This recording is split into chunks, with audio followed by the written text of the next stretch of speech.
What's going on, everyone? Welcome back to another episode of the Playbook with Joey and Zach on WZBC AM Sports Radio. It is our debut tonight for our senior year. First episode of the year for us. We're very excited to be back in the studio with you guys and talking sports. As always, we do a quick hour rundown of Boston sports, which Zach will give the topics really quick in a second. But as always, thank you guys for listening. We appreciate it. We're happy to be back in the studio for another year. Absolutely pumped to be back out here. Second season, last one. Tonight we're going to go through a couple of different topics. It's already been a couple months into the school year, into football season. So we got a lot to catch up on. First, we're going to talk about our recent intramural successes and failures. A couple big football games, a couple tough softball games. We'll get into that in a few. Next, we're going to talk about the Celtics, their big win last night, and the rest of the NBA. We'll give our season preview for that as well. And lastly, we'll wrap up with some BC football talk, something we've been waiting a while to give some words to. So it's been a tough year for them, but pumped to get into it. Excited to be back for another year. So let's hop right into it. Where do we want to start? Intramural football, softball? We can start with whatever's hot. Highs and lows. Intramural football is pretty hot. So. All right, start with the highs first. We start with intramural football. We are 5-0. Just won our first playoff game last night. Don't know what the final score was, but try to guess. There's a lot to it. It was 45-7, something like that. Did they get one touchdown? They got a touchdown, which actually was a We nice played play. a team of freshmen. They only had 6 guys out of the 7 show up. They weren't ready to play. I give them credit for that touchdown. The touchdown was pretty nice. Yeah, they had Kim one made nice a good touchdown. play. Kim made a nice play. They actually got a nice They conversion, had a too. catch down the field, probably 15 yards, and then just ran it all the way back up past their safety. Yeah, it worked that's out. all right, though. I mean, let me see what the final score is. 41-7. Missed coverage. Yeah, All right, Jack and Toby covered. 41-7, first playoff game. We took him out of the game after that play. Yeah. I had to. I ripped him Yeah, off the missed field. coverage with Jack and Tully. Anyway, though, big win for the team. Moved to 5-0 in the season. We went 4-0 during the regular season. Big turnaround, actually, from last year when we were, 2-2 or something? I think we were 2-2 and then lost the playoff game, so 2-3, I guess. I think something like that, maybe. Maybe 1-3. We might have 1-2 and then lost that last one. But we played in the spring, though, too, didn't we, in the 4-4 thing? Yeah. And we were better in that. I think we might have been 2-2 or something. Yeah, I think we won a playoff game or 2 in that. But, yeah, a lot of playoffs left to go. There's 32 teams overall. We're in the round of 16 now, so...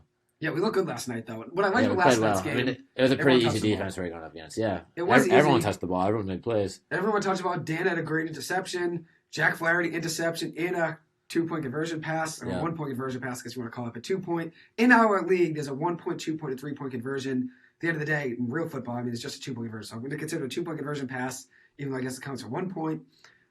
Great interception by him. Played great the whole game. A couple big catches. JD had an... JD was unreal. Defensive line, he probably had 15 sacks last night in the QB. 15 sacks. Pistol Pete.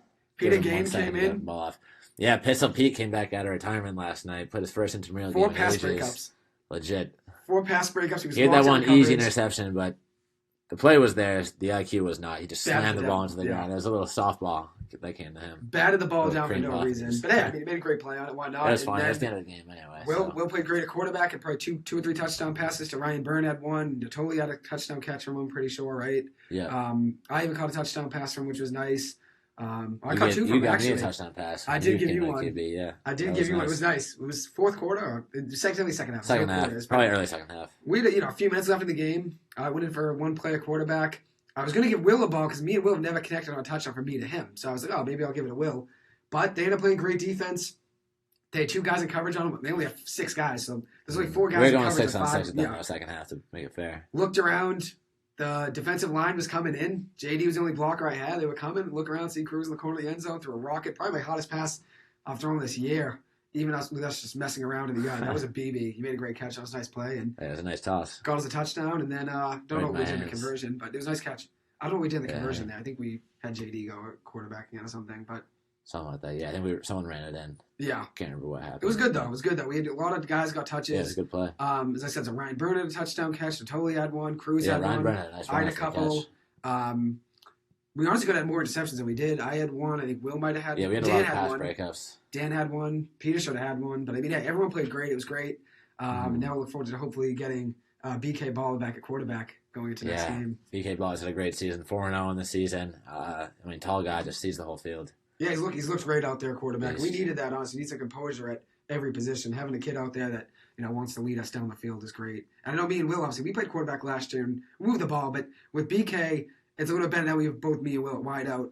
Maybe spreads the field a little more since me and Will both like being wide receiver just as much as we like being quarterback. So it helps having us both, spread out at wide out. Although I actually block a lot. Last night I didn't block as much as I typically do, but I like playing. Yeah, we both did some running blocking back. yesterday. Yeah, step in there like Wayne Gallman. Why not? Got to get pass pro. Yeah, hey, whatever works. But big game tomorrow night, second round of the playoffs. I'll give you the updates next week. Yeah, I'll see Might what have a happens third. there. I mean, if we win Thursday, we might have another game before the next show. We'll see. Yeah, it'll be probably Monday, right, or something. So I'll give a quick Something update. like Maybe on my Tuesday one, if things get crazy, make a run. But Yeah. the Clippers do play Circa tomorrow night Thursday. at 10 o'clock, so it's Oh, tough. boy. We have a game at 10:15, and the Clippers play at 10. Which Yeah, we'll if get we to some win, NBA talk. But yeah, and then softball, we had a tough game yesterday, but we don't get too much into that just because of the tough game. But and we can talk about A lot of the good other hitting in team. the They softball game. The they other were team was good. good. Yeah, I mean, They were good. They hit 3 home runs with three guys on base, Yeah. 2 or 3 guys on base always. And Yeah, all 3 of the home runs with 3 or 4 runs. really had probably 1 or 2 errors, maybe 3 tops. I mean, they had 1 or 2, but They had a lot coming in the first. yeah, First baseman dropped a lot. they did. Yeah, fielding wise, They missed a lot of balls at first base. They did make some plays defensively, and the kid at first base just could not catch a cold. Yeah. The kid could not catch a cold. But yeah, that was I mean, nuts. we Took also advantage. ran I mean, 15-10 or something, or 14-10, yeah, something like that. I mean, we got runs yesterday. It was just their bats were hot. And they got runs at the right time. That one kid was firing moonshots. He could have had 2 home runs. Yeah. But anyway, tough game. But I mean, we'll get it next season. I mean, yeah, we'll get the mug at some point. If it's not now, it'll be intramural basketball. I'm confident. Big season coming up for that in a couple weeks. Yeah. Me and Joey are running it back. We'll 2 be weeks. locked in. We'll be locked in, Ready to go. which is great. But yeah, so that's our intramural update. Keep you guys updated on how the flag football game goes tomorrow, 10:15 p.m. Hope you guys wish us some luck. See how sure. it goes. But it'll be Gonna be a a good big game, year. Gotta get a mug for senior year. We do. I think basketball will It's be about time. pretty good too. I'll see how that goes. But happy I can give you guys some updates on it last night, very briefly. But obviously now having Zach in, he can elaborate more on the game from softball, which is good. So it worked out. Yeah, hey, I mean, Good game. It was a good game. best in team on football. campus. Football was a great game, but softball, tough one. What can you do? Yeah, it's been a good year in football. Been a good year in both. It was just a tough matchup in softball yesterday. Yeah. But yeah, what can you do? We're on to the next one. What do you want to move on to next? So we got Celtics NBA season preview. Talk about the NBA as a whole, and then BC football. We can go on to any of them, whatever you pick. Why don't we just go straight for the NBA prediction season? Yeah, I know who you're gonna pick for the champ, but Yeah. Why don't we? Yeah, we don't gotta We're not go shy about crazy that. predictions, but maybe who we think is gonna be Eastern Conference Finals, Western Conference Finals, something yeah, like that. let's do it. I can give mine already to start. I'm Yeah, I already ready know to who's go. there in the West. I'm already ready to go. So Not my hard to West, figure out. I got the Los Angeles Clippers. No surprise, everyone that listened to my podcast over the summer, listened to me and Zach's show last year. Everyone knows I'm a big Clippers fan. I got the Clippers over the Warriors in 6 games. As of now, I'll take the Clips in 6. Could be in 7. I'm just, as of now, I'm taking the Clips in 6. Like them a lot. I think they beat the Warriors 4-2 in the series if they were to meet in the Western Conference Finals. Although the Warriors are really good, very deep team. Clips very deep team too. But that's my Western Conference Finals matchup. Eastern Conference Finals matchup. A little bit harder to pick. The Eastern Conference obviously has the Celtics, the Bucks, the Heat, the So deep Sixers. this year. It's a lot of talent there. The Cavs. As of now, I got the Bucks over the Cavs in 6 games, and then that would mean it's the Milwaukee Bucks versus the LA Clippers in the finals. That's as of today. That's my prediction, but we'll see. But what do you got? I like it. I'll start with the West. I got same matchup as you, actually different result. Warriors, Clips, 2 of the best teams in the West. I'm just concerned with the Clippers' ability to stay healthy. That's the biggest thing. Inevitably, every team's going to run into injuries, and over the last few years, the Clippers have always caught the injury bug. One of the worst teams in the NBA. But that being said, I think the Warriors are going to be the best team in the West this year. They're just so deep, adding Dante DiVincenzo and JaMychal Green to an already loaded team. James Wiseman coming back with the same core returning from last year. All the young guys getting a year better. Kuminga, Jordan Poole. That team is just so deep. James Wiseman. Moody. Wiseman and Kuminga didn't even play in the finals. So adding those 3 guys, they're a very deep team. Obviously, like DiVincenzo, JaMychal Green, you added in. They did lose some guys too, though. Toscano Anderson left. Gary Payton II left. They lost some pieces there. I think they're adding more than they lost, though, with JaMychal Green and Dante DiVincenzo already. But Gary Payton II actually played well. He shot. Yeah, Gary Payton II was good. Shooting like Ray Allen against us in a couple of games in the finals. Yeah, he was good. He got hot in one of them, had like 15 points. Either way, though, they're just so deep, and I don't think any team can match that bench in the NBA. So I got them coming to the finals. I'll say that series is going to be over in 6 games. In the East, I got Celtics-Bucks, a rematch of the Eastern Conference semifinals from last year. Hopefully both teams are fully healthy. I think it's going to be an absolute dogfight. But I'm taking the Celtics in 7 in that one. I think even if Chris Middleton was there last year, we still would have won that series. We had a couple games that we blew that were really close. Like that game 4 game, we were up 13 with 2 minutes left, and just everything fell apart. We had a bunch of turnovers. Um, now that this team's a little bit more experienced, everyone has a year of playoff experience under their belt, NBA Finals experience. They know what it takes, and I think the team's going to be a lot more composed coming into this year. Because we saw a lot of moments like that last year, in that Heat series, the 2 games we blew. We really could have won that series in 4. But regardless, I think this team's going to be a lot deeper, a lot more experienced this year. The addition of Brogdon's going to be huge as well. So I got the Celtics over Bucks in 7. And then coming to the NBA Finals, I'm taking my Celtics all the way again. I think this is the year. You saw how close we were last year. Just that 1 year of experience and everyone being a year better. We already saw how hot Tatum and Brown were off to last night, how hot of a start they were off to. I just don't think there's going to be any team that can beat the Celtics this year. I think this is the year that everyone's been waiting for. Everything seemed to come together. Obviously, the Gallinari injury was tough, but I still think we have probably the second deepest team in the NBA next to the Golden State Warriors. Oh, the Clips, dude. Oh, dude. I think the Clips are number 1. In terms of bench. Oh, Clippers bench. Here's the thing with the Clippers, though. They have like 6 guys on their bench that could start on probably 75% of the team in the NBA. Celtics do too, though. I don't know. I think if you look in the Clippers' depth, the Warriors have a lot of depth. The Bucks actually, I'm looking at their depth chart now, a lot of depth. Holiday, yeah, they're all deep Middleton, teams. Giannis and Brook Lopez starting. They got George Hill off the bench, Pat Connaughton off the bench, Bobby Portis, Wesley Matthews. He's a little washed out now, still solid off the bench. Serge Ibaka. Then you got Joe Ingles whenever he goes back. But yeah, I think if you look at it though, overall, I think the Celtics do have I'm not saying the Celtics don't have any depth. I just think it's the Clippers, Warriors ahead of them. Maybe Celtics 3. I would go Warriors ahead of them in terms of depth. I don't know. That's it for the Celtics. I don't know. And then Clips and Bucks round up the top 4. All those teams are so deep, regardless of how you look at it. The scoring too is just ridiculous. You got Giannis and Chris Middleton on the Bucks, Tatum and Brown on the Celtics, Kawhi and PG in the Clips, Steph and Clay, Warriors. It's just ridiculous. Yeah, how good these teams are. And I think if all 4 stay healthy, there's no shot that anyone else makes the Eastern Conference Finals this year. Depending on seeding, but they build the teams well. I think the thing with the Clippers, I have them winning the NBA Finals, which I think I had them. I didn't actually say who I have in the final. I had them beating the Bucks. I didn't say in how many games. I got them over the Bucks. I think in 7 is what my guess would be today.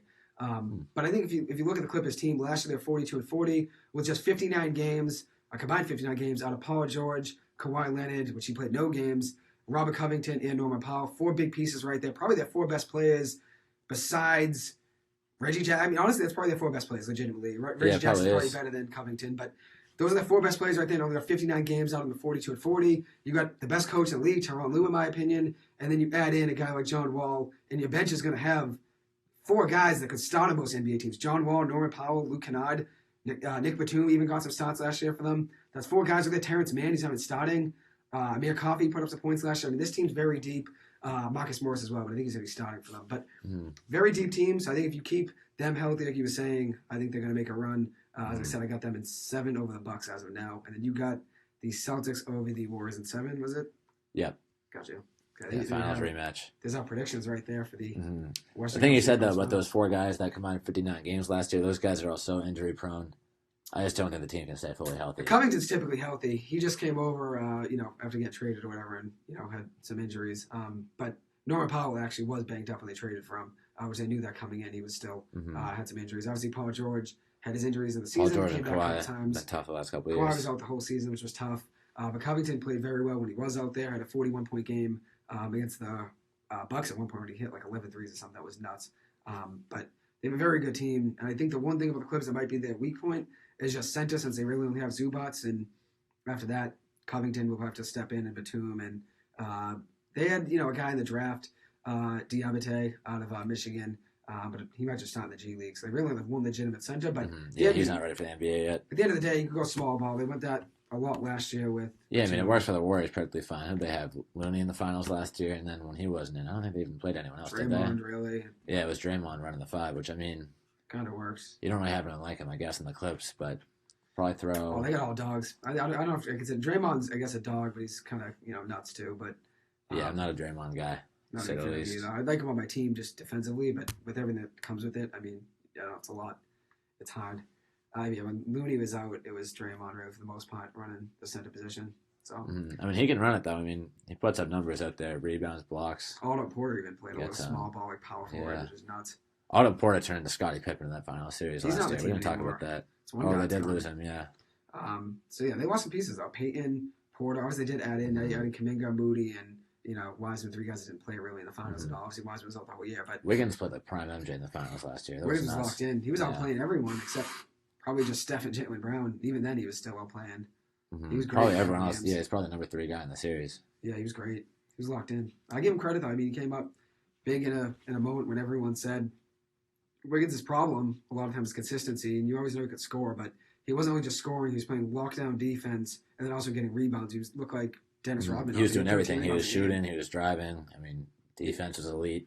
I think, which I talked about this over the summer one point. I think his career high in rebounds was like 8 or 9, and he had multiple games in the finals. We had 13 and 12 rebounds, or 13 and 14 rebounds, which is nuts. So came up big in the biggest moments. I give him credit there. Obviously, when you're in the NBA Finals, you got to really have your best game, you work your entire life to get there, so you really got to have your best moments in there, and he shined in the biggest stage, so give him credit. He played great last year. Can't say the same for the Celtics. I mean, Tatum came up tough series, yeah. flat. Tatum had a tough series. But in that being said, LeBron's first series in the finals, I mean, he played horribly too. People never talk about that, and then came back 2012. Yeah. So I'm not saying Tatum was LeBron, but it's his first final series. It is what it is. I mean, I'm sure if he gets the same opportunity this year, it's going to be different. Yeah, no, I agree with Jaylen Brown was locked in all series, though. I was impressed with the way he played in the finals.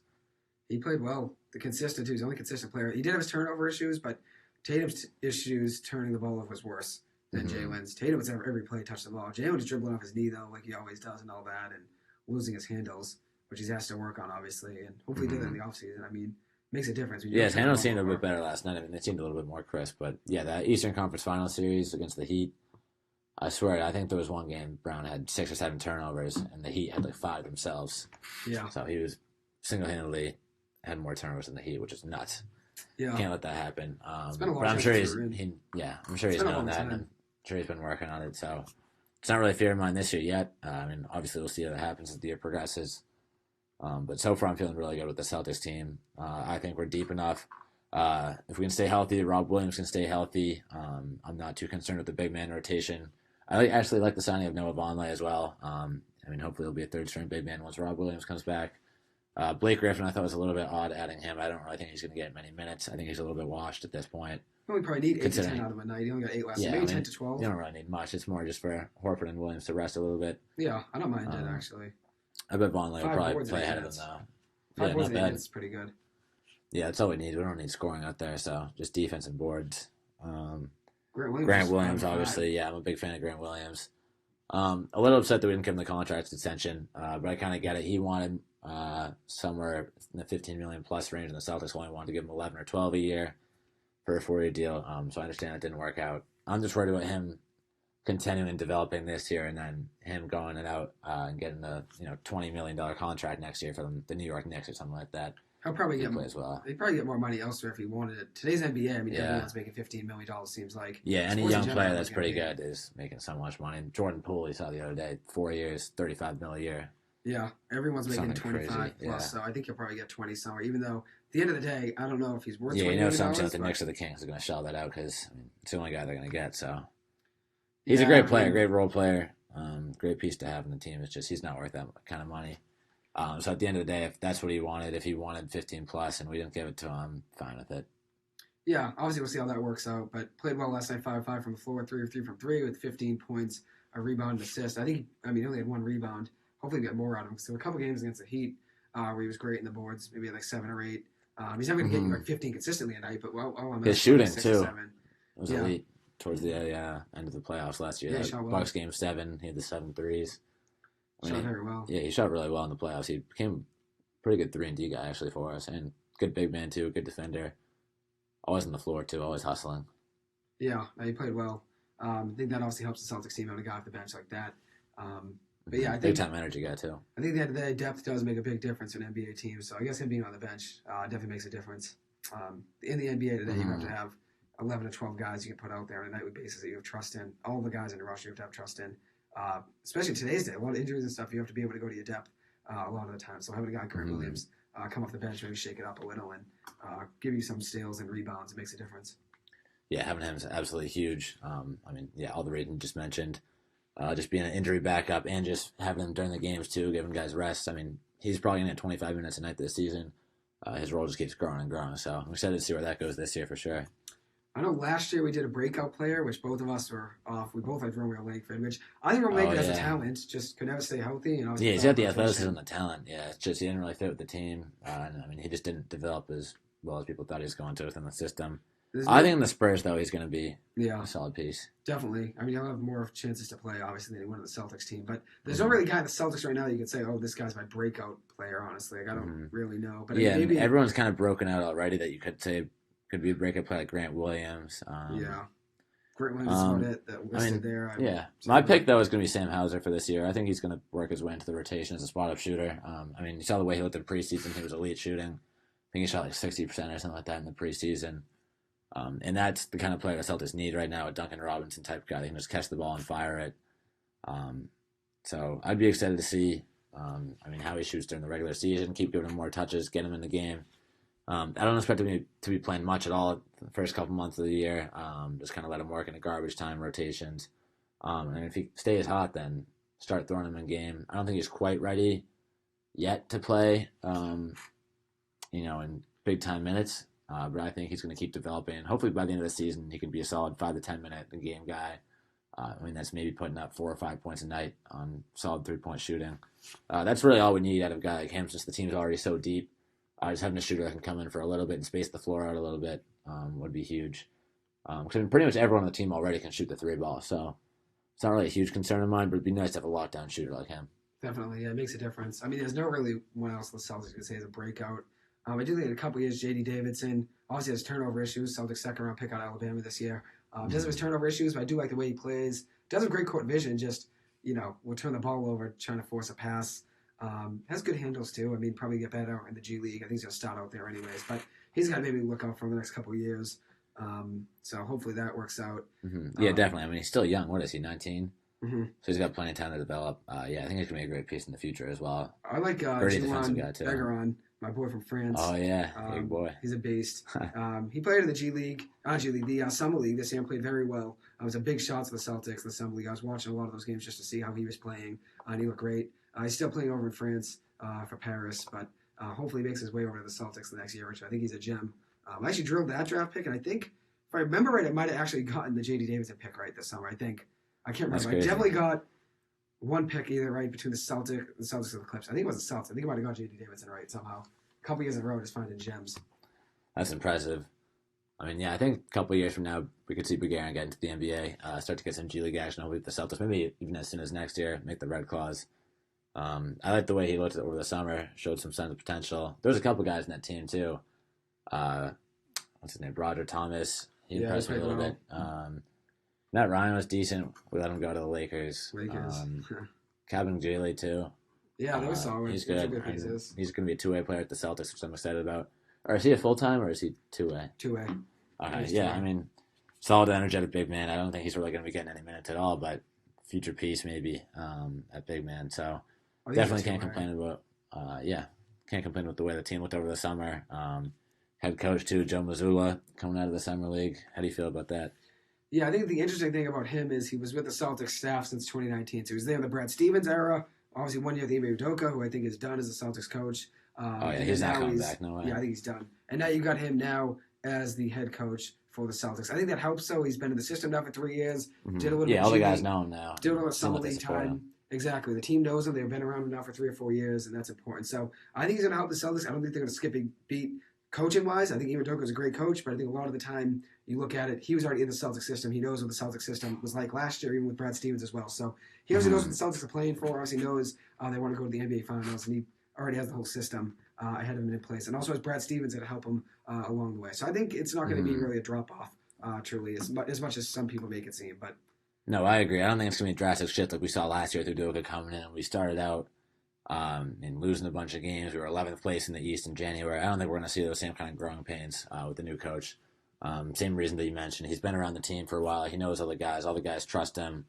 And he's been a solid coach, too. Look at the way he's developed some of the Summer League guys and the way we've played considering the fact that we have lesser talent than some other teams just because of, the picks we've had in the last few years. We don't have the same exciting level of rookies playing out there. But, the Summer League team has always looked solid for us.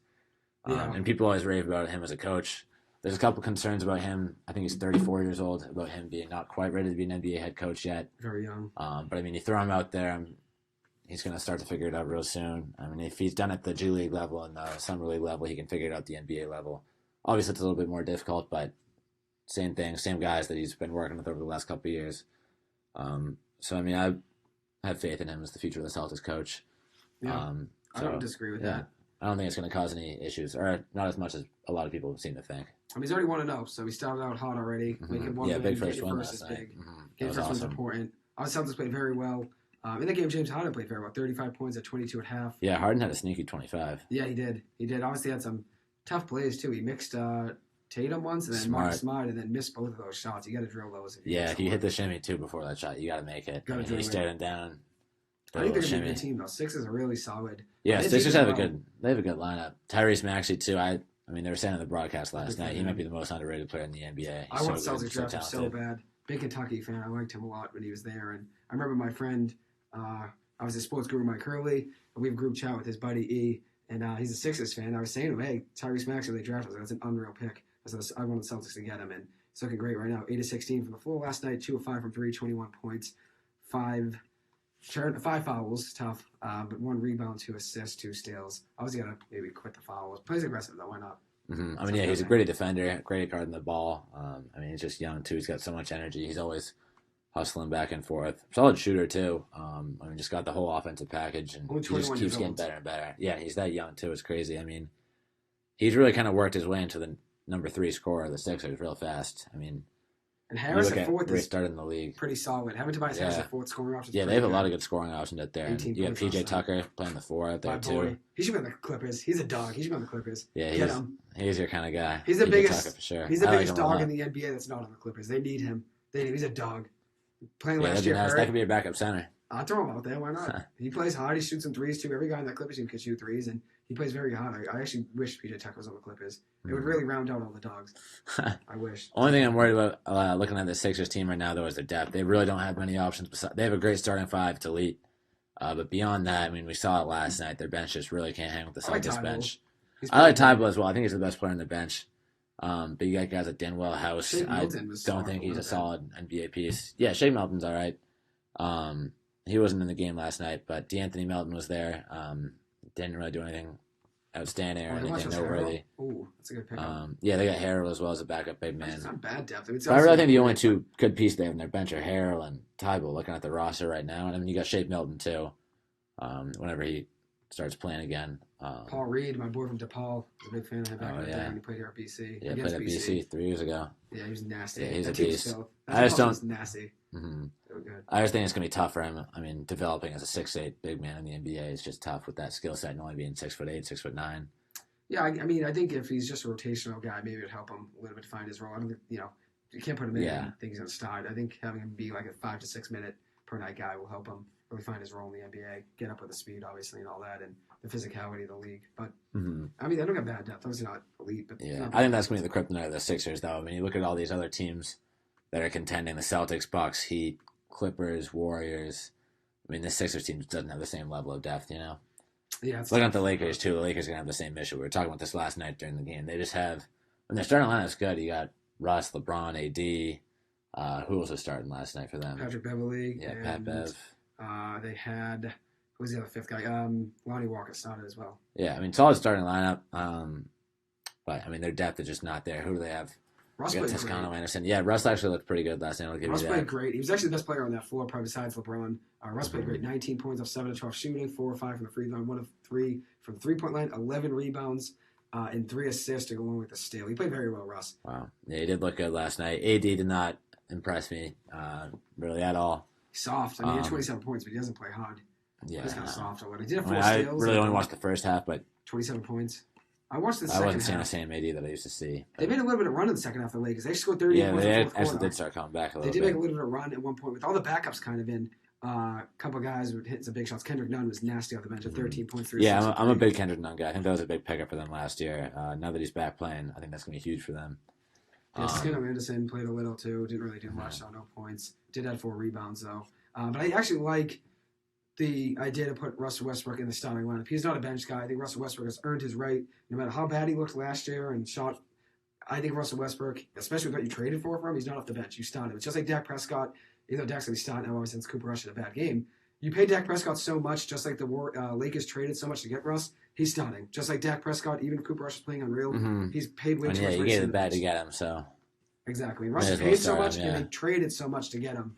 I think Russ looked great last night, and I don't think Russ deserves the criticism he gets. Played very well in the last 10 games of the season last year. Everyone just likes to wait for Russ to shoot a three-pointer and miss it, whether it's off, line or whatever, it goes outside back, whatever it is. It just shows how ill-tempered and the amount of ill wishes that Russell Westbrook gets is ridiculous. It just shows how negative society is, that they wait for Russell Westbrook to miss a shot so they can run to social media and talk about it.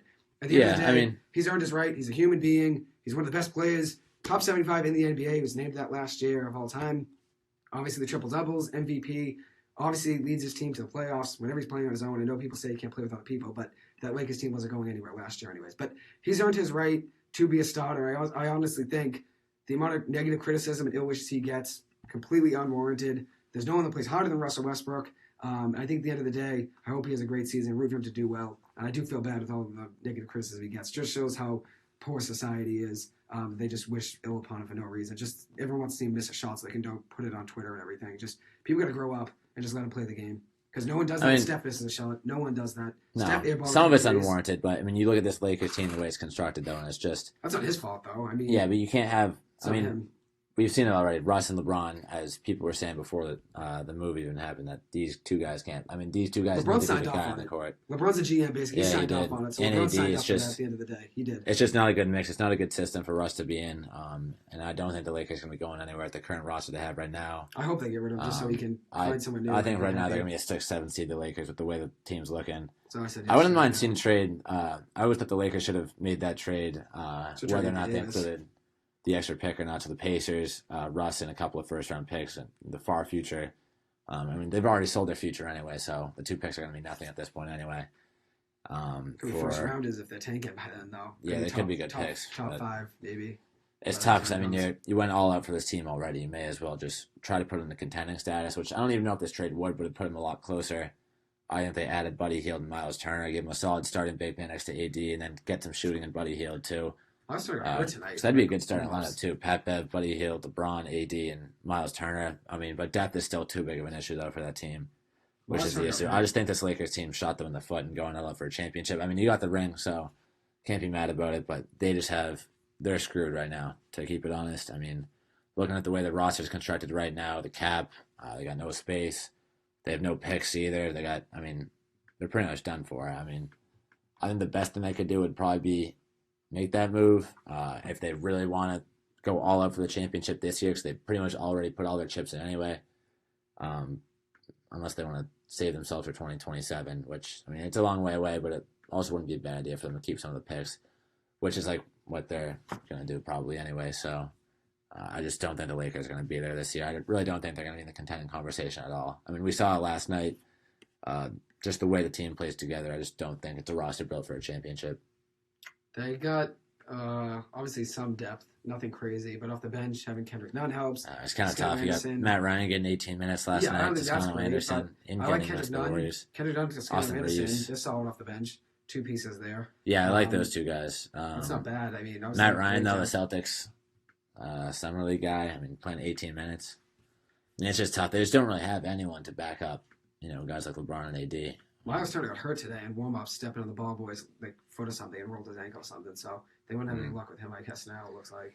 Yeah, that's tough. Already, so doesn't help. Obviously, Russ has had his... No, Russ actually didn't get hurt last year. He played 78 games. It was AD and LeBron that was hurt a lot last year. And at the end of the day, Russ did play 78 games. No one talks about AD missing half the season and LeBron missing like 30 games as well. People just talk about Russ. Mm-hmm. I mean, they got to be able to stay healthy. But even if this team is healthy, I just don't think... I mean, they're just not deep enough, and I mean, just the way these guys play together, their style of the ball. I mean, you got Russ and AD and LeBron on the same floor. I just don't think it's meant to be that team in the championship. Just the way I mean, it's nothing wrong with the individual players themselves.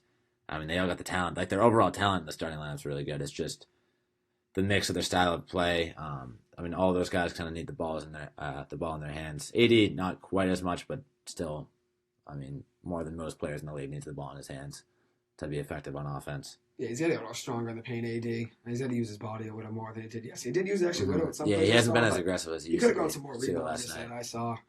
Just chose maybe not to try to make a crazy play. But I'm rooting for them to do well because I like Russell and I like LeBron a lot. So hoping they do good things. But, Yeah, the NBA is fun and the Lakers are good. I'd like to see them be good. I mean, obviously I don't want them beating the Celtics or anything, but basketball is always fun to watch and the Lakers are relevant. So definitely want to see them have a good year. I mean, regardless, I just don't think with the way this roster looks right now, it's going to happen. I see a 6 seed for them at best right now because the West is getting better and better. I mean, you got teams like the T-Wolves that are starting to go all in for some reason with Rudy Gobert giving up 5 first-round picks, which is nuts. I think it works out for them. I'm going to be on the minority there. I think it's a good trade. I think they're going to get to the 4 or 5 seed now, but I have them at 4. Yeah, I still just don't think it's enough to push them over the edge. And I think they sacrificed a lot, and they could have gotten a lot more for 5 first-round picks than Rudy Gobert. I guess we'll see what happens there. But yeah, I actually didn't mind that trade. Rudy Gobert is very undervalued. People just talk about, he's, only shoots from 5 feet up, but he's very good at that. He's going to give you, 12 rebounds a night and a couple blocks. I just don't really know how I feel with the pairing of him with Cat, too. As long as they didn't have a center to be I like that, and I get that Cat wants to move outside. I think it helps Cat in the paint, especially defensively. He doesn't have to cover the center anymore because he can be a power forward. I think that's going to help Cat a lot. And I think that team's going to be good. I think maybe a 4 seed, maybe a 3. I see a 4 or 5 for them. I think I'm a 3 or 4. Realistically, a 4 I would go. But yeah, I still just don't think that's going to be enough to move the needle for them to win a championship. I'm a big Anthony. I know you love Anthony Edwards. I think he's elite. He can be the best player on that team. He can be the number 1 scorer. He can be a top 10 player in the NBA. He's not going to be an issue with that team. Yeah, definitely one of the biggest risers in the NBA right now. I mean, I think that team could make it. I mean, a potential run to the Western Conference Finals. I think that's the ceiling for that team. 4 seed, get a couple. Just making the playoffs, honestly, would be good for them, like they did last year. I think just making it something to build on. Since they obviously have Cat now locked up for years, Gobert locked up for years, Anthony Edwards doesn't need a new deal right now, so they're going to be built to win for the next couple of years, which is good for them. So even if it's not this year, maybe a couple of years from now, they'll be even better. I mean, yeah, you got guys like Anthony Edwards too. He's just going to keep getting better and better, and then Cat as well. I mean, will continue to grow and get better, playing together with each other. I think that'll be a team that'll be a solid Western team for years to come. I just don't see them winning a championship with the current roster construction. I think they might need some other piece. Who's their point guard right now? Their point guard was Mike Conley, wasn't it? No, not Mike Conley. D'Angelo Russell. D'Angelo Russell, that's what it is, yeah. Right. Yeah, he's still solid. I mean, he's not as good as he was when he was on the Nets. I was a big fan of him back then. But they got a decent roster. I still see 4 seed for them, looking at the roster right now. Mike Conley, yeah, it is D'Angelo Russell. D'Angelo Russell, Edwards, Beast, Gobert with Cat, and then also their 3, Malik Beasley or whatever. That's not a bad group. No, it's a solid starting lineup. They got decent depth too. A couple of guys on the bench. Malik Beasley traded though. They traded him for Gobert. He was in the deal. He was in the deal for Gobert. Oh, you're right. Yeah, they gave us some players too, didn't they? Yeah, they gave a good amount, which they had to. It wasn't just the picks, but they wanted some players now too to build around. Yeah, Danny Ainge is an aggressive GM. Jaden McDaniels was actually not bad. He's solid, but maybe he's not the best 3. But they don't really have much depth besides that. Kyle Anderson's their best piece on depth-wise. Austin Rivers, not the best. One of my sneaky teams for the East this year, though, Detroit Pistons. I think this is going to be the first year we're going to be back on the map in a little while. I have them like Cade Cunningham year 2. Yeah, maybe 9 or 10. I think they're going to sneak into the end of the playoffs this year. Cade Cunningham, I think he's a great player. He's going to start to shine this year, and people are going to start to see that he's one of the top young players in the league. Jaden Ivey, too. I don't think he's going to quite break out this year, despite being the 5th overall pick. I think he might average 12, 15 points a game, which is solid, especially considering he's a scoring rookie. I think they could be happy with that. I like Jalen Duren a lot. Yeah, Jalen Duren, too. He's a little raw. I don't think he's going to contribute as much this year, but this team's got a lot of great pieces, and I think they've handled the last couple off seasons really well. They got Bogdan Bogdanovic as well this year. Bojan Bogdanovic. Sadiq Bey always kills the Celtics. Yeah, Sadiq Bey, solid player. Yeah, they're not bad pieces. I think they've built some probably a couple years from now, but I don't think they win the NBA Finals. Maybe be a play-in team, 7, 8, 9, 10. They'll probably be in a play-in game, no matter which one they landed there, between 7 and 10. There might be a hot take. Some people have to be in 13. Yeah, I could see them sliding in as a 7 or 8 seed. I mean, being a quick first or next to the Celtics or the Bucks. But still, I mean, you're a super young team, and that's all you really want for this year. If you're and a great the coach, Pistons. Dwayne Casey. I like Dwayne Casey a lot. So. Yeah, I'm a big fan of him too. I think he got hated on a little too much in the Raptors. I don't know. I think it was his fault there. I think if he had that roster that won the whole thing in 2019, he could have won the whole thing too with Kawhi Leonard. But I mean, it is what it is. He's a great coach. But yeah, looking at the Pistons game right now, big rookie matchup. Magic Pistons. Jaden Ivey starting his rookie season hot, 11 points on 5 of 10 shooting. He's got 11, 4 assists, and 3 steals. Cade Cunningham's got 7 points as well. Forgot about KD. Solid start for these guys. I mean, I'd be happy to see the Pistons do all this here, just because it's been so long since we've seen them be relevant, and they got a lot of exciting young guys too. They got Kevin Knox coming off the bench. Not really feeling too confident about him. I used to like him a lot in Kentucky and when he was a young guy in the Knicks, but I just don't really think he's going to carve out a big piece for himself in the NBA. But he'll definitely get some good run in the Pistons. Like you said too, Jalen Duren, he's going to be a great piece in years to come. I just don't think he's really ready yet. I think he's ready now. A lot of this team's raw, and I still think they can slide into the playoffs. Just based purely off the raw talent that they have right now. I think he's good. Going off the back of Cade and Jaden Ivey. I think Duren's ready. I think he's going to be one of the most impactful rookies this year. I think he can be up there, top 5. He's making a big impact right away. Long reach, great defensively, can spread the floor over an offense. Liked what I saw in the summer league team, him and Ivy. They had some chemistry during it. Watched a couple of their games before Ivy got hurt. Yeah, they were fun to watch in the summer league this year. It'll be fun to see what happens there, but obviously we'll see. But how about the Magic too, though? Yeah, got some pieces. Yeah, Franz Wagner too. I mean, they got a solid young core as well. I think these are going to be two of the most exciting young teams in the NBA this year, the Magic and the Pistons, which is weird to say because they've been so depleted for the last couple of years. But I think Franz Wagner is going to be a great piece for them. Paolo Banchero too. I think he's going to be runaway rookie of the year this year. I just think he's by far the most NBA ready.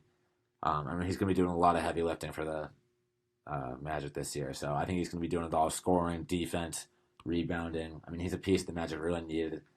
He's been my favorite rookie coming out since probably when BC played Duke last February, and we saw the game at home. I saw him play. I knew he was going to be the guy.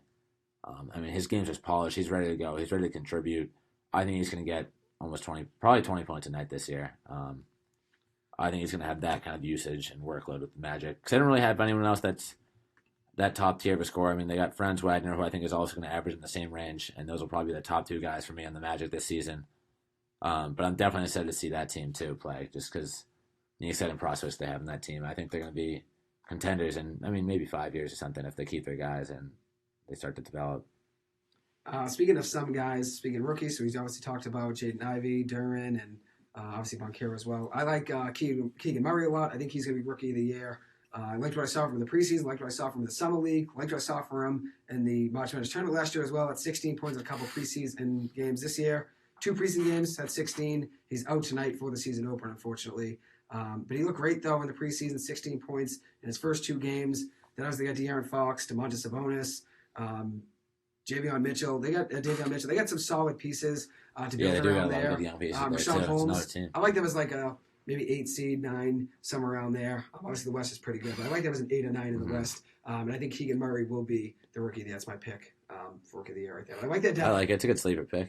They did actually a lot of good moves in the offseason, obviously built around De'Aaron Fox. Obviously Harrison Barnes still, Domantas Sabonis, Adam Leak Monk. Love having him and De'Aaron Fox back. Brings me back to my Kentucky days. The main reason I'm a Kentucky fan is because of those 2. So I'm psyched to see them back together. I think they're going to do big things. They got a lot of good young pieces on that team. Yeah, I like Keegan Murray a lot. They did a great draft, so I'll see what happens there. But I like them. Could have Tyrese Halliburton, too. I don't like that trade for them. I think Tyrese Halliburton is going to be a great piece. They have too many guys. They had De'Aaron Fox, Davion Mitchell, and Tyrese Halliburton. I actually like that trade for them because I think if you look at it, De'Aaron they weren't going to trade. Davion Mitchell wasn't going to get you Domantas Sabonis. You had to give Halliburton in that trade. And at the end of the day, 3-point guards isn't going to help you. I don't think Sabonis is worth it, though, for Halliburton. I think Halliburton is going to be one of the best guards in the NBA in a couple of years. And I think that was a runaway deal for the Pacers. I think he's good, but I don't think it was that bad of a deal. I think him and De'Aaron needed another big man there to help him out. Since Harrison Barnes was running the 4, and then their 5th was Rashawn Holmes, which now it helps. Rashawn Holmes could be the power forward, Harrison Barnes can be the small forward, and then you got Domantas Sabonis at center, or Sabonis at the power forward and Holmes at center. Whatever it is, it helps that backcourt, or that front court, heavily. So hopefully we'll see what happens there with De'Aaron, but I'm rooting him to do big things this year. Yeah, there could be another sleeper team, too, to get, the 7 or 8 seed in the West. The West is going to be loaded this year, though. Just so many teams are going to be good this year. This feels like it's going to be one of the most competitive NBA seasons in, the last decade or so. There's just so many teams that can make the playoffs. It's felt like the last couple of years, especially the East, it's been kind of weak. The 5 teams that are going to make it, and then the other 3 aren't going to do anything special. But this is one of the first years, it feels like, in a while where any team can make a run. You got teams like the Cavs getting Donovan Mitchell. A lot of teams going all out. The Grizzlies out west, I think, are a sleeper to be in the Western Conference Finals this year. I think they could knock down some of the top teams, the Warriors or the Clippers, come playoff time.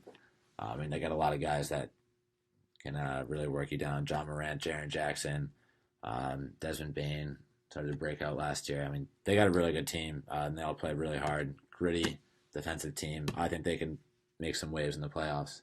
I mean, there's just so many teams that can do that to you this year. It's nuts.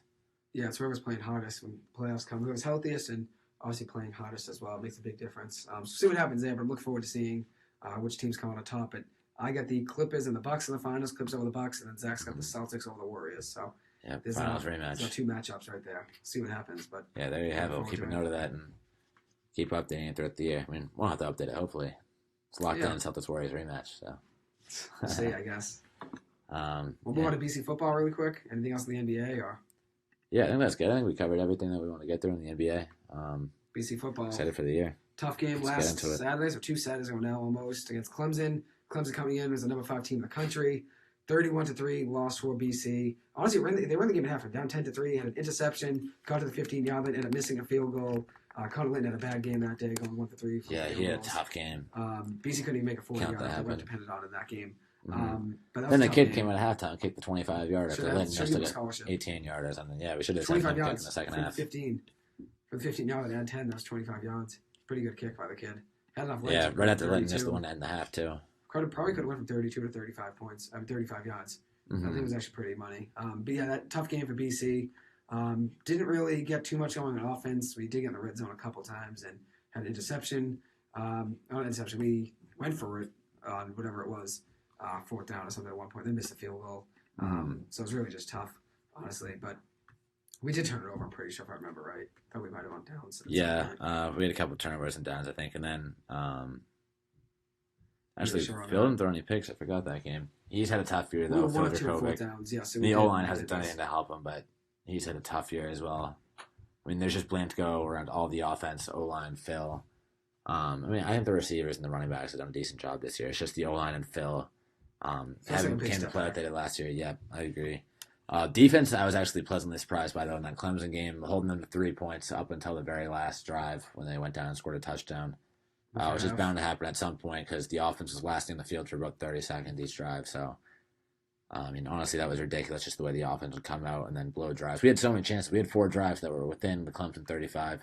We walked away from the half with 3 points. We actually outgained Clemson in the first half. We played better than they did, truth be told, and the score doesn't show that. And then, I mean, in the second half, they just had all the momentum because we were making stops, and then the defense was getting tired, and the offense was doing anything, and momentum just shifted in favor of Clemson, and they just broke the game open and started the fourth quarter.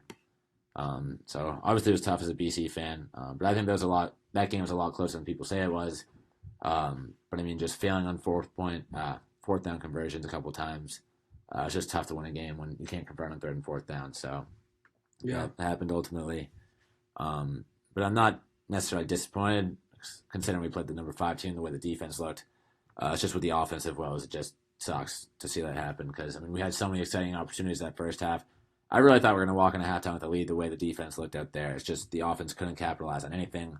DeBerry had that interception. We started with the ball at the 20 and couldn't finish that drive. Linton missed the field goal. We couldn't get in the end zone anyway. It was tough. The red zone offense has got to be better on this team, and kicking too. He's got to make those field goals, Linton, because he was really good last year, I thought. It seems like he's taking a big step back for some reason this year. Maybe it was just something mental. But I mean, it's tough. Kicking's a tough job. But he's got to be better than 1 for 3, especially in a big game like that against Clemson. You got to make your field goals and you got to capitalize on every opportunity if you want any chance at winning. So obviously tough to see that. I think we got dominated at the line of scrimmage. Clemson had 11 tackles for a loss. BC only had 5. If you look at it, Clemson was unreal defensively getting the pass rush and 4 sacks. Honestly, probably could have had more. Phil didn't get rid of the ball maybe once or twice. Also threw the ball behind him at one point in that Louisville game, which he almost did again in that Clemson game. He just, for some reason, is going to get sacked and then just thinks about throwing it to the side of him. I don't know why he did that. He almost did that against Clemson, which would have been bad. Yeah, he's starting to see ghosts out there. I don't know what he was doing that against Louisville. But yeah, tough game for BC, but they were hanging in it for a while. Obviously, Zay Flowers has been electric this year. Probably the only player on the offense you can look at and be like, it's a positive note. Yeah, he's been definitely the biggest bright spot of this year. I mean, pretty much everyone else has either met expectations, like the defense, or falling below them, like the O-line and Phil. Yeah, Zay's looks great. But Zay's probably been the 56 one yards. piece of this team, that's been pleasantly surprising. Considering we knew he was going to be elite this year, but I'd say he's even surpassed my expectations the way he's played this year. He's on pace actually to break a couple BC records, touchdowns and receiving yards, which would be pretty cool to see. I'm getting the ranks of BC football history, so I wouldn't be surprised to see him be a second round pick this year. I mean, we see guys like Kadarius Toney, Rondell Moore, smaller guys that are shifty. Tony, oh. Yeah, I mean, Keep people keep. he's not going to be a first round pick today with his size, but I think his speed and his shiftiness, he could be a second round pick this year, especially the way he's looking right now. When you got, who was it, Todd McShay the other day, tweeted about his stock rising. I mean, he's just on everyone's radar right now, and I think he's really hot as a prospect. And some team's going to scoop him up in the second round of the next draft. He's too valuable of an asset. He's so fast. He's so shifty. I mean, he makes the Clemson defense look like traffic cones sometimes, you know. I mean, 8 catches, the way he 75 runs yards. routes, yeah. Had a 35-yard catch. Overall in the season, 42 catches, 556 yards, 5 touchdowns. Obviously, had some value in the punt return. He's been half our offense. 3 punt returns of 29 yards, and he's fair catches at 90% of the time. Then 7 rushing attempts for 48 yards. He's really versatile. You can really line him up anywhere. Similar to Kadarius Toney. Although Kadarius Toney doesn't play for the Giants. So if anyone wants to trade for him, send Joe Shea, the Giants GM, some trades. I'd love a third round pick for him back. But at the end of the day, yeah, you can line him up anywhere, I would say. I'm sure in the NFL, he could be a gadget guy, maybe like a Deebo Samuel, where you line him up in the backfield, maybe some plays line him up in the slot, wide out. He can probably do any of that with speed. You really just want to give a guy like Zay Flowers the ball in open space, and the way you do that is just using him, using Kadarius Toney, using Deebo Samuel, the way that all of their offense coordinators use them, find them the ball in open space and let them try to run. Yeah, guys like that are becoming super popular in the NFL, so it's another reason I think Zay's just moving up the boards too. They're seeing guys like you said, Deebo, Kadarius Toney, just so shifty. You can kind of just hand them off the ball and just let them go to work. We saw Zay do that in the Louisville game, that one run. I think he got a screen pass and he made 3 guys miss that one play going up the left sideline. Yeah, he did a good game that day. Got like 30-something yards out of that. It was awesome. I mean, yeah, he really helped us get that win. He had 2 big touchdowns. Had that elite Randy Moss style catch. He did. Double coverage coming into the end zone. That was huge. 5 for 151, Could have easily been touchdowns. picked, that pass from Phil. Should have been probably. Regardless, he's just so fast, shifty, and I mean his hands have gotten a lot better too this year. That was kind of a concern I had of his last year. Still dropped some balls this year, but it's definitely better. Yeah, he's definitely better at making contested catches. He did drop one against Clemson. He should have had on like a flat. You know, it was like not a flat. It was a drag route. Should have had a first down. Oh yeah, it should have been a first down. It's third down. You're right. He dropped it. It actually wasn't a bad throw from Phil. It hit Zay right in the chest. He probably should have had that one. Probably would have been a touchdown. Might have got to about a 5. He was probably he the 12, he had got so to much the space 7. in that one though. Maybe could have got to the 2 or the 3. And he dropped that, but he would have lit up the defense if he caught that. Yeah, at the end of the day, he kind of started just running before he caught it though. That was his issue. He is looking upfield probably. Yeah, he already thought he made the play and then missed the catch, but it is what it is. I think his ability to make contested catches has gotten better this year. Like that one at Louisville was huge. Over 2 guys closing in on him. That was big. I mean, previous years, I don't think he would have made that same catch. Probably not, yeah. I think he realized that was probably the biggest hole in his game, making catches like that, and he's been working on that a lot. I mean, the work is definitely showing the way he looks this year. He's the complete package of a wide receiver. Besides just being kind of a guy that can go up and get it, but that's just natural because of his height. He can pretty much do it all out there, I think. Jet sweeps, in short routes, deep routes, he can do everything. So I really think he might be within the first, probably 6 or 7 receivers drafted this coming year. Probably early second round, maybe late second round. Yeah, I'd probably say. I don't see him dropping anywhere below the 3rd round. Just I'd say his late second to 3rd. talent, barring an injury. Late second, early 3rd, as of now, is what I would say. Mm-hmm. Yeah, that's fair. We'll see. BC this weekend will be heading to Wake Forest, 3:30 p.m. on Saturday. We'll be playing at Wake Forest on the road. Tough game for BC. Wake Forest is 13th on the year. It's going to be tough. Being 5-1 going in, they're 1-1 in the ACC, 3-1 at home. So BC's already, playing down essentially when you're going to Wake Forest, playing a team that's averaging 41 points per game on offense. We're sending the exact same core from last year. I mean, they've just been so consistent. They're averaging 292 passing yards a game, which is ridiculous, and overall 440 total yards on offense a game. It's going to be a tough game for BC. Yeah, the spread's already 20 points, so Harmon's are great. Tough. Harmon's elite. Already had 16 passing touchdowns in 5 games with 2 picks. Has also done a little bit in the run game as well. 5 carries, 41 carries for 136 yards. No touchdowns there, but does help you a little bit. Has a little speed. Nothing crazy, averaging 13 rushing yards a game, but definitely helps you continue. Keep plays going. Yeah, he's definitely still a mobile QB. We saw that happen in that game last year at BC when we played Wake. I mean, play broke down. He just runs up the middle for a first down every 3rd down. We couldn't stop him. Granted, the team half the team had the flu that game. That was just a brutal game to watch, and I don't think this game's going to be as bad as it was last year against Wake. I mean, realistically, just the way the season's gone, how hot Wake is, I wouldn't be surprised to see Wake win by 17, I would say. Oh, yeah. I'd still bet BC under the spread. I think BC's going to cover. What's the spread? It's 20.5.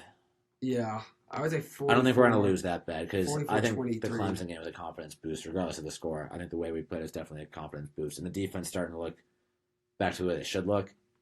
It's just the offensive woes are too great to overcome, and I don't think we're going to score more than maybe 17 points. Yeah, I'll say 44-20 maybe. As of now, that's my prediction. But one thing that I'll BC go will struggle with. 34-20. Yeah, somewhere in there. I know I just said they're not going to score more than 17, but I see us losing by 2 touchdowns. And I think, I mean, the Wake Forest D-line is not nearly as talented as the Clemson one. I think the O-line going up against Clemson last week is going to give them a little bit of a confidence boost. I mean, and just a little bit of experience under their belt at the least. And I think we'll look a little bit better on offense. It's just not going to be enough to match that Wake offense. It's just so talented, that Wake offense. I think the defense will struggle a little more this game. Clemson's best receivers. I mean, there's some talent. Clemson at wideout, but if you look at what Wake Forest has at wideout, they're bigger receivers. A.T. Perry, 6'5", Jamal Banks, 6'3". Both those guys have great years. 29 catches for A.T. Perry, 482 receiving yards and 4 touchdowns. Jamal Banks, 20 catches for 306 yards and 5 touchdowns. I think BC struggles on defense in this game. Obviously, going up against a team that has big receivers like that when you have 2 smaller cornerbacks. Although Elijah Jones like 6'3", but DeBerry's 6 foot.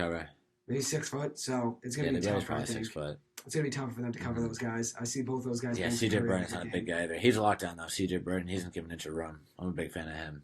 He plays hard. Mm-hmm. But if I had to guess, I would say right now 44-20. I like Maitre a lot. Maitre's the best player on the defense, in my opinion. Yeah, Maitre's he's always a hard player. He's always hustling. Big hitter, too. LA Clipper. Put him on the team. He would be. He would be. He's the only probably dog in that defense, maybe. I don't know. Only one. Yeah, I mean, there's a lot of dogs in the defense. There are a lot. If you only pick one, I'm a big DeBerry guy, too. If you only pick one, it's Maitre. Yeah, that's fair. I like DeBerry a lot, too. I like Woodby. Honestly, I don't give a good secondary. They've had a little bit of a down year, but I mean, last year they're elite. They're the number 3 passing defense in the country. Secondary's we had right. a horrible running defense. Secondary's actually all right. Pretty good. They looked pretty good against Clemson. Yeah. Probably a strong point. DeBerry had the pick. I mean, we held DJ to what was it? I mean, 100 something. Yards, 200 yards or something. But first half was elite, to say the least. I mean, the way the defense looked.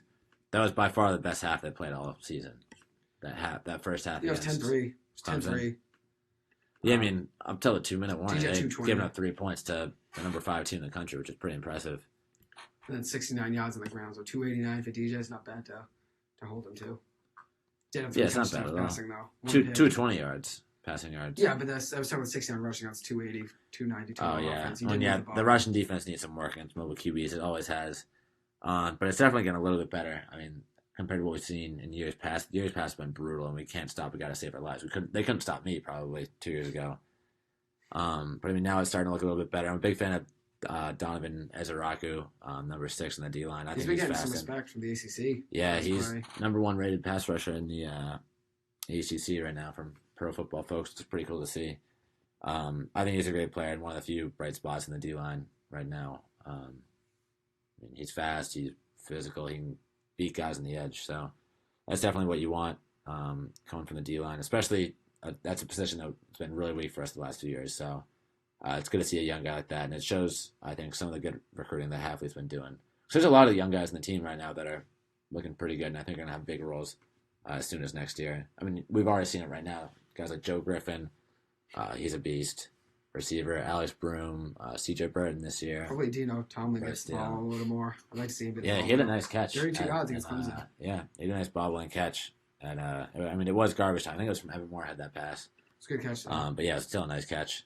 Evan Morehead's a guy I'm high on. I think he needs another year of development, but I think next year he can be a solid QB. I mean, all signs are pointing to him as being our starting QB next season. So who knows? Phil keeps struggling. He might get himself in the game. Yeah, he might not be in the NFL next year, so we don't know. But he may be I still think based on his raw prospects and just his physicality, I still think he's gonna be a late round pick just because of his day 3. Yeah, just because of his size and his athleticism.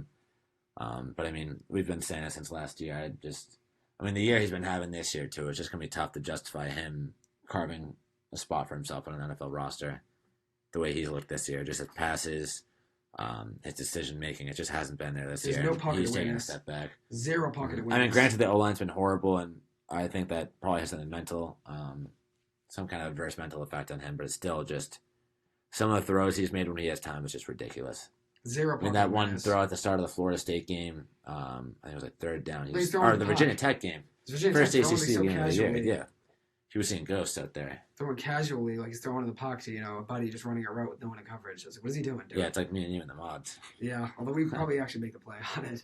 Yeah, we're always making those diving catches in front of the grill. Always. But, yeah, the grill actually gets scary running, trying to make plays on that. Yeah, I'm always giving you some risky throws. Not as risky as Nate, though. The Nate Sutton hospital ball in front of the cars. Nate Sutton, yeah. Kidney throws, tosses. Lots of people almost get killed. But one guy to watch out for I wanted to mention was Christian Turner, the Wake Forest running back, coming off a really good game last week on their last game against Army. They just had a bye week just like BC. 8 carries for 46 yards and 2 touchdowns. Does add a little bit in the pass game, 4 catches in 5 games now with 37 receiving yards and a touchdown. And that's in 6 games, actually. But he looked pretty solid from these stats. I haven't really watched any Wake Forest games. When I do, it's typically just Sam Hartman making plays. So I haven't really seen too much of their offense besides Hartman, which he's the really only thing really to watch, I guess, because, I mean, they have pieces receiving and rushing, but Hartman's really the main guy. So if you're watching, Hartman's the guy in that offense. Which he's coming off a great season. Last year and obviously this year as well, starting very hot. Has had a couple games. Might be the best QB in the touchdowns. ACC this year, the way he's looked. Yeah, 4 touchdowns against Vanderbilt, 3 against Liberty, 6 against Clemson, which is nuts. He was elite in that Clemson game. I mean, 2 against Florida State. They were so close. They only lost by 6 that game. That was that crazy OT thriller. I mean, they were right there the whole time. 16 passing touchdowns in 5 games with 2 interceptions with 1,442 passing yards. Is very impressive. 99 completions. Obviously, airs it out. As I said, helps a little bit in the run game. 64 rushing yards. Had 36 against Army.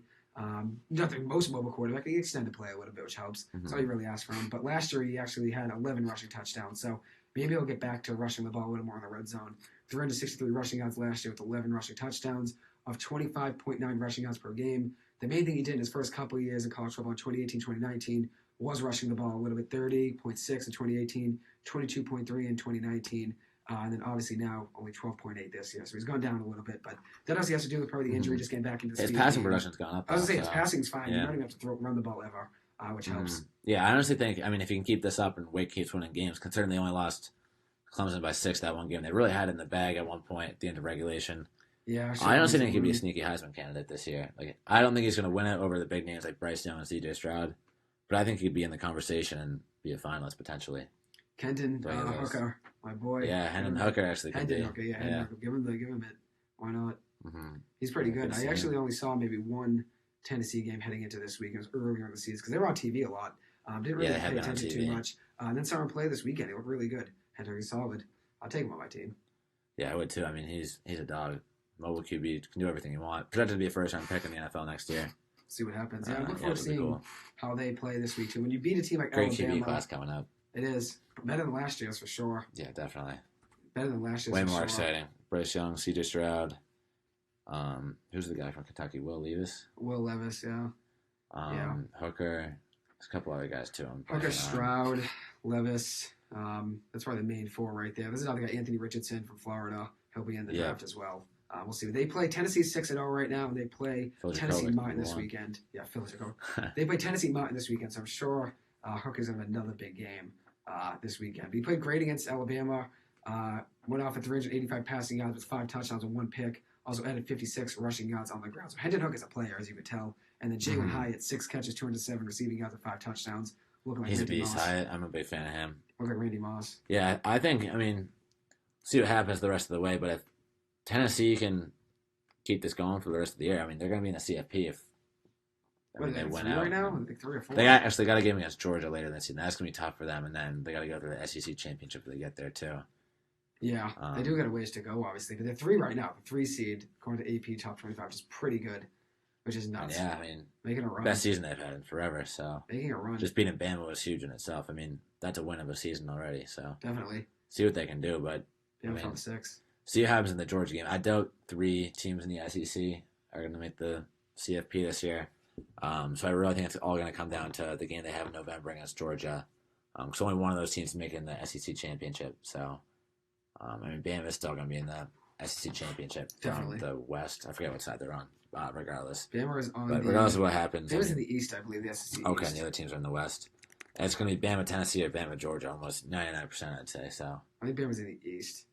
I mean, No, Bama's in the probably West. only two of Bama's in those the teams. West. Bama's in the Okay. West. Mike Hurley would know because he's a big SEC guy. I should have known, but should have got him on the phone. He would have known. But yeah, SEC East is Georgia. SEC West is Bama. So see what works out there. But the SEC West, honestly, is both. They're both good. Both Yeah, of them are good. they're stacked. Obviously, Mississippi State, LSU, Alabama, Mississippi, all of them being in the SEC West. Then you have the SEC East, honestly, even better. Florida, South Carolina, Kentucky, Tennessee, Georgia. I mean, there's a couple of bad teams. Missouri's 2-4, and Vanderbilt's 4-3, or Vanderbilt's 3-4, which isn't bad for them. Auburn's 3-4. No, it's a good year for them. 4-3 for Arkansas. Arkansas should be better. They actually have some players, but Yeah, Arkansas was elite last year.